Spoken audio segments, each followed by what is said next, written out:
আসসালামু আলাইকুম। এসডিএস ফালতু কথা, আমি সোহেল আপনাদের স্বাগত জানাচ্ছি। আজকে আমাদের অনুষ্ঠানে একজন মেহমান যাকে দাওয়াত দিয়েছি, তিনি একজন আজব ব্যক্তি। তার ক্যারেক্টারটা সঠিক বোঝা যায় না। একজন আজব লোক, যিনি পিকুলিয়ার টাইপের। আসলে তাকে চেনা বড় দরকার। আসুন তার সাথে পরিচয় হওয়া যায়। প্লিজ আসুন।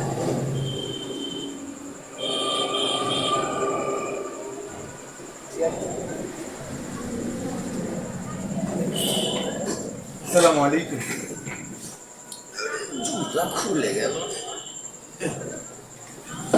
জুতাটা খুলে গেল। ওয়ালাইকুম আসসালাম। কেমন আছো বৎস? নাম্বার ওয়ান, আমি বৎস নই। আপনি আমার ভাই বলে সম্বোধন করতে পারেন। পাঠা বলা যাবে? বৎস, আদম, পাঠা, বালক, আদম আদম কায়দার সহিত কথা বলে। আবল তাবল এবং বেকায়দার সহিত কথা বলার জন্য আমাকে বলা হয়েছে যে আপনি ওই অনুষ্ঠানে গেলে আপনি যতটুকু ফালতু কথা বলতে পারেন ততটুকুই বলবেন। আমি কারণ তোমাকে বলেছি পাঠা বললে কি কোনো সমস্যা হবে আপনি হাঁটছেন না? আপনার এই সাথে কোনো কথা নেই। খুব সুন্দর লাগছে কিন্তু আমাকে হাত ধরার পর আমি কাউকে ছাড়ি না। আমি প্রথম পর্যায়ে একজনের হাত ধরেছিলাম, যে আজ পর্যন্ত হাত ধরে গেছে, আছি, ছাড়ি নাই। তার কপাল থেকে পোড়া। না, তার কপাল খুব সুন্দর, তার কপাল খুব সুন্দর। সে আমার আচ্ছা হোক, হ্যাঁ আচ্ছা বলা যাবে না। হ্যাঁ, এখন ঘটনাটা হচ্ছে আপনি কি ঘটনাটা অবস্থা, কেমন আমায় যাচ্ছে আমি দিনকালটা, তোমার কেমন যাচ্ছে, তোমার অনুষ্ঠান কেমন যাচ্ছে, তোমার চ্যানেল কেমন যাচ্ছে? আর কদু যেটা দিয়েছিলাম, কদু দিয়ে তরকারি রান্না করে খাওয়ার পর তোমার কেমন লাগছিল এটা তো বলো নাই। গরুর গোস্ত চর্বি দিয়ে যেটা কিনা হয়েছিল, যেটা আমার সামনে যে 3 কেজি গরুর গোস্ত কিনলাম, সেই গরুর গোস্ত দিয়ে চর্বি দিয়ে যে তোমার যে লাউয়ের তরকারিটা যে রান্না করছিলা, এমন হচ্ছে রুই মাছের মাথা দিয়ে যে তোমার মুড়ি ঘন্ট রান্না করছিলা। আচ্ছা, মুড়ি ঘন্ট দিয়ে মনে পড়ে গেল, মুড়ি ঘন্ট, মুড়ির মধ্যে তো ওই যে মুড়ি ঘন্ট তো মুড়ি থাকে না, মুড়ি তো থাকে না, ওর নাম মুড়ি ঘন্ট কেন? আমি একদিন ওই মুড়ি ঘন্ট দিয়ে আমি পরোটা খাচ্ছিলাম, খাওয়ার পর আমি খুঁজতে খুঁজতে খুঁজতে পেরেশান হয়ে গেলাম, পুরো খাওয়াটাই খাই নিলাম কিন্তু মুড়ি একটা পাই নাই।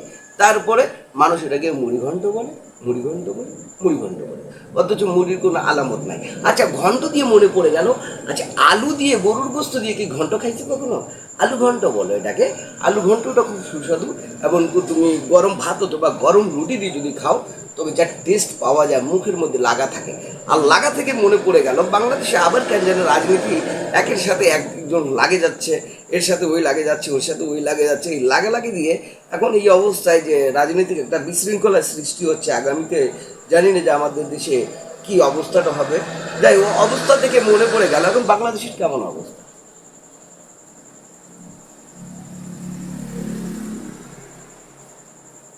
বলেন। আজব ঘটনা, আপনি কথা বলবেন না? আমাকে ডেকেছেন কেন? কথা বলার জন্য না? কথা বলুন প্লিজ। আমার অনুষ্ঠানে দর্শক, আমি বলেছিলাম আজব এক ধরনের লোক। আসলেই ইনি আজব।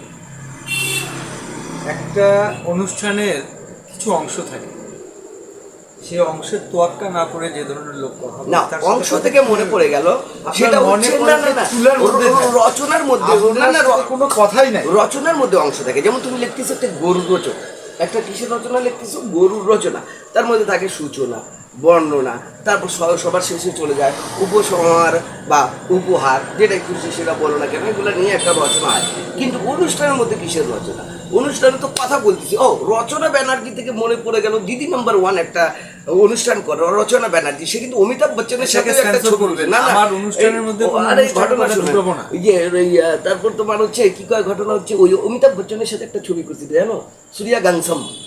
আরে সে কি সুন্দর ছবিটা করছিল ওই রচনা ব্যানার্জি, অমিতাভের মতো মানুষের সাথে সে ছবি করছে। আপনি একটা ফালতু লোক। 100% আমি আসি, এই কথার আমার অল্পটুকু আমার অহংকার নাই। আমি যে ফালতু লোক এই কথার আমার এখনো অল্পটুকু অহংকার বোধ নাই। আমি ফালতু থাকতে পারি, আমি ফালতু থাকতে পছন্দ করি, আমি ফালতুভাবে চলতে পছন্দ করি, ফালতু কথা বলতে পছন্দ করি, আমি সব দিক থেকে ফালতু। হ্যাঁ বলো, আর কিছু বলবো? প্রশ্ন করো তুমি অনুষ্ঠানে, তোমার অনুষ্ঠানে আছে, তুমি প্রশ্ন করবো না? আজব ঘটনা, কেমন ব্যক্তিত্ব তুমি। আপনার সাথে প্রশ্ন কি বলবো? আমি কথা বলতে যাচ্ছি, আপনি আমার মুখের কথা কেড়ে নিয়ে কথা বলছেন। কেড়ে নিয়ে? কেড়ে নিয়ে? আমি কেড়ে নিয়েছি? কে দিতে নাই? শয়তানরা। যখন নায়িকাগুলোকে ধরে কি বলে, এই শয়তান, তুই আমার দেহ পাবি, মন পাবি না। ওটা তো অন্য সিনেমার একটা ডায়লগ। না না, ডায়লগ শয়তান। ছেড়ে দে শয়তান, তুই আমার দেহ পাবি কিন্তু মন পাবি না। তো শয়তান ধরছে কেন? তোমার তোমার তোমার বেশি কথা বলবো না, অনুষ্ঠান সবাই দেখে। যাই হোক, এখন তুমি তোমার যদি কোনো প্রশ্ন থাকে তুমি করতে পারো, যেহেতু অনুষ্ঠান তো এখন হ্যাঁ। আমি জানতে চাচ্ছিলাম হুম, বলো। আপনার হুম, পেশাটা কি? এই যে কি পেশা করেন? এই যে আমি সকালবেলা ঘুম থেকে ওঠার পর প্রথম যে কাজটা করি সেটা হচ্ছে প্রসাব করি। প্রসাব করি, ঘুম থেকে উঠে আমার প্রথম কাজ হচ্ছে প্রসাব ওটা করা। প্রস্রাব করা, এটা কি পেশা? হ্যাঁ। ঘুরে ঘুরে প্রস্রাব করেন? বাবা, সকালবেলা ঘুম থেকে উঠে প্রথম যে কাজটা হচ্ছে কাজ। কাজ মানে কি? পেশা। পেশা মানে কি? কাজ।